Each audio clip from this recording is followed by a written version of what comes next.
4 пожари во еден ден во општина Лозово, во кој што изгоре и шумски фонд на голема површина. Така, по кој знае кој пат во општина Лозово повторно се соочуваме со подметнати пожари, овој пат на потегот помеѓу населените места Кишино и Дорфулија. Бевме сведоци на еден активен пожар кој можеше да прерасне и во пожар од поголеми размери, односно станува збор за шумски пожар. На лице место, освен дел од административни работници од општина Лозово, учествува припадници од територијалната противпожарна единица Свети Николе, македонски шуми, вработени во јавното комунално предпријатие, односно и доброволци и граѓани кои работеа на негово гаснење и спречување на понатамошно ширење. Пожарот беше потпомогнат од ветер, кој имаше тенденција на ширење кон целата борова шума која се наоѓа во близина на оваа локација, но благодарение на макотрпната работа на сите учесници, истиот беше ставен под контрола. Она што би можел да го кажеме дека штетите од несовесното однесување на поединци ги трпиме сите и дека јавно го осудувам овој чин и инсистирам по секоја цена на целосно расчистување на случајот и казна за сторителите. Градоначалниче, имате ли сомнежи кои може да бидат пироманите? Па вака, со оглед на тоа што имаме некакви информации дека се доделуваат тие опожарени дрва на определени фирми кои изработуваат пилети, односно за огрев од за пилети за огрев, сметам дека можеби тоа е една од причините зошто се соочуваме со толку многу опожарена шума.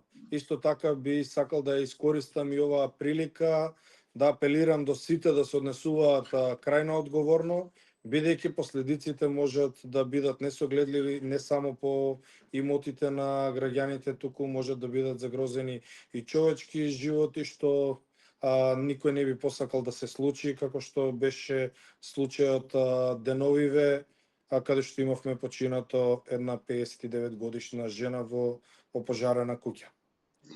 Станува збор за пожар кој што ја зафати куќата или пожар кој што навлезе во куќата од подметнат од пиромани? Не, овој пожар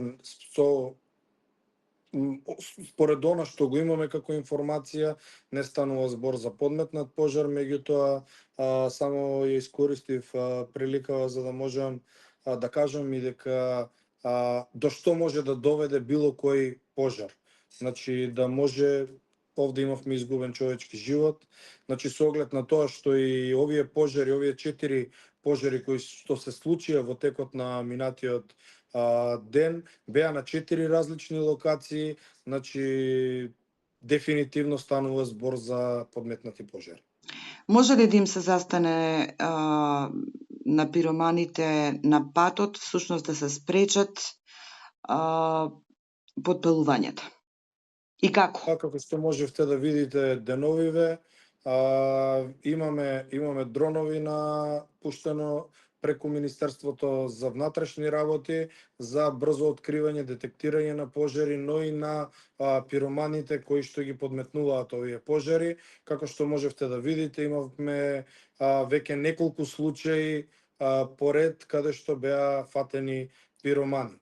И очекуваме дека тие ќе имаат брза завршница и ќе бидат осудени. Ви благодарам. За да бидат пример за сите останати кои што го прават тоа последниве неколку години.